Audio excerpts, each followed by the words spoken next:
the vision really was that I loved what I saw was going on in the equity crowdfunding space. I thought it was brilliant. And I thought it was a real shame. I trained as an engineer, I saw lots of great IP that was going on in the UK. I thought it was fantastic. It always seemed to me a shame that it was often funded abroad, and why couldn't the UK get its act together and help some of those early stage businesses get access to funding? So the idea was to launch a platform, and as Jeff said, we're very much a platform. We are kind of crowdfunding, but we're more of a platform that would support growing entrepreneurial British businesses achieve what they want to do, but taking proven skill set and mindset from the city and investment principles and bring it to that market. With the ultimate goal of doing what every financial institution should do, which is demonstrate a return to investors over a period of time. I mean, I think when you look at crowdfunding, and you're all thinking about crowdfunding now, it's a very it's a market that's completely in its infancy. I wanted to give companies great service.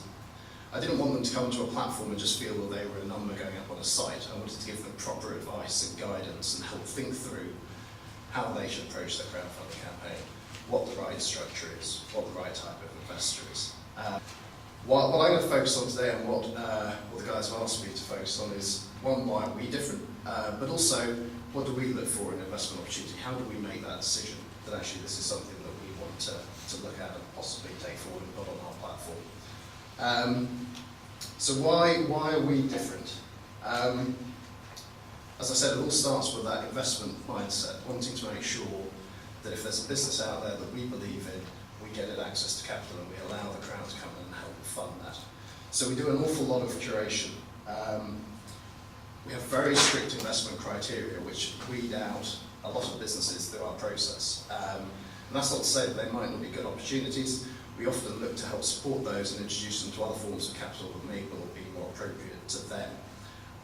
And we very much view it as a partnership model. So whether that's supporting entrepreneurs throughout that investment process, or helping to support investors after we've closed a deal, everything we do is with a view to actually making and delivering a return on investment for our investors at the end of the day.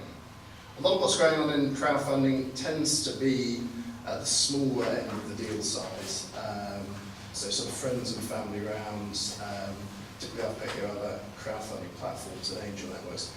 We sit in this, we're trying to sit in an interesting position where we call it pass proof of concept. We're looking for businesses that have had some form of market validation, where there's an experienced management team and you would know, okay, that this business has the chance now to grow and scale. I'll come and talk about those in a minute. But we're typically doing the larger end of the deal size in crowdfunding. I mean, our smallest raise has been just under £500,000.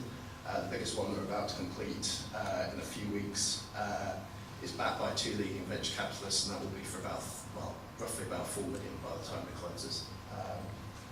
And we're really looking at knocking up on the Series A funding. Part of what venture founders is trying to do is trying to identify those businesses at this stage that means that at some point in time they're going to be attractive to somebody to exit and make a return. So whether it's venture capital, whether it's trade, whether it's IPO, whatever's right for it, that's the type of opportunity we're looking for. So we do it very simply. We stick to a number of core principles. And every business that we put forward on a platform, I think people would go, okay, well, I understand what that business is, I understand why that fits into venture founders' criteria. So we find that they have 5 common themes that run through their DNA, and I'll come and talk about each of these individually, but management's critical. Management is critical. Young businesses live and die by the quality of their management team. We see an awful lot of opportunities where somebody may well have the best idea, some sliced bread, but actually as a team you can back them to execute that plan. So making sure that there's a passionate, experienced team who's incentivized to do it is incredibly important. We look for innovation and disruption in all the businesses we raise finance for. We look for businesses that have gone past a proof of concept, as I said earlier. So there's been some form of market validation. Somebody's gone, okay, this product or service has the opportunity to make it. Whether that's revenue, whether that is some form of contract that may well be coming to fruition, but something that says, okay, these guys have a chance to make it. Typically the businesses we're raising capital for, there is a large market opportunity and they will have the ability to scale. And there's a clear value creation strategy put in place right from the outset, so that you as an investor know that at some point in time you're going to get your money back and have made some money. We're very much in our infancy in this market. No one's got a track record of delivering any kind of return. The ones that succeed will be the ones that do, and I firmly believe that, and that's why I set this platform up, and that's what I'm looking to achieve. So, thank you very much.